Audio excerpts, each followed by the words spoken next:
என் பேர் சுபிக்ஷா காயரோகணம். என்னோட native Kerala, but நான் இங்கே சென்னையில் இப்போ செட்டில் ஆகிருக்கேன். தமிழ் நல்லா பேசுவேன். ஹார்ட் பீட் சீசன் 3 பார்த்தீங்கன்னா ஜூலை 30ஆம் தேதி, அதாவது நாளைக்கு டெலிகாஸ்ட் ஆக உள்ள நிலையில் நிறைய மாற்றங்களை வந்து கொண்டு வந்திருக்காங்க. சின்ன திரையில் பிரபலமான நடிகை சுபிக்ஷா அவங்க பார்த்தீங்கன்னா இப்போ இந்த சீசனில் டாக்டர் அமலா அப்படின்ற ரோலில் நடிக்க போகிறாங்க. இந்த ஒரு விஷயத்த அஃபிஷியலாகவே அனௌன்ஸ் பண்ணியிருக்காங்க. ஹார்ட் பீட்டோட லாஸ்ட் சீசனில் பார்த்தீங்கன்னா அனிதா, தேஜு, நவீன், குணா உள்ளிட்ட பலருமே வந்து ரொம்ப சூப்பராகவே நடிச்சிருந்தாங்க. ஆனால் இந்த சீசனில் அவங்க எல்லாருமே நடிக்க மாட்டேன் அப்படின்னு சொல்லிட்டு அனௌன்ஸ் பண்ணியிருக்காங்க. இந்த ஒரு விஷயம் ரசிகர்களுக்கு பெரும் அதிர்ச்சியவே கொடுத்துருக்கு.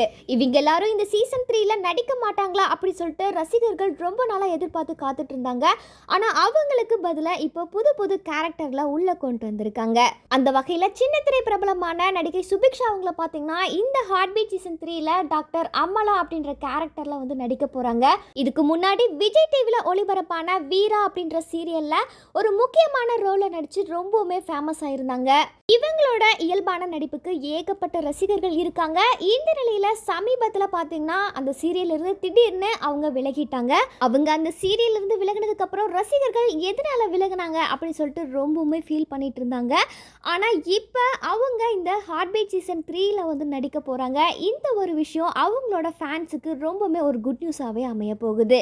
என்னதான் சுபிக்ஷாவோட என்ட்ரியை ரசிகர்கள் கொண்டாடி வந்தாலும் இன்னொரு பக்கம் இந்த சீரியல்ல இருந்து விலகின தேஜு, நவீன், குணா இவங்களை வந்து ரசிகர்கள் ரொம்பவுமே மிஸ் பண்ணுறதா கமெண்ட் செஞ்சுமே வராங்க. மேலும் வீரா சீரியலுக்கு அப்புறம் ஹார்ட் பீட் சீசன் 3ல என்ட்ரி கொடுக்குற சுபிக்ஷாவை உங்களை யாருக்கெல்லாம் பிடிக்கும், அவங்கள டாக்டர் அமலாவா பார்க்க யாரெல்லாம் வெயிட் பண்ணிட்டு இருக்கீங்க அப்படின்றத மறக்காம கமெண்ட் செக்ஷனில் பதிவு பண்ணுங்க.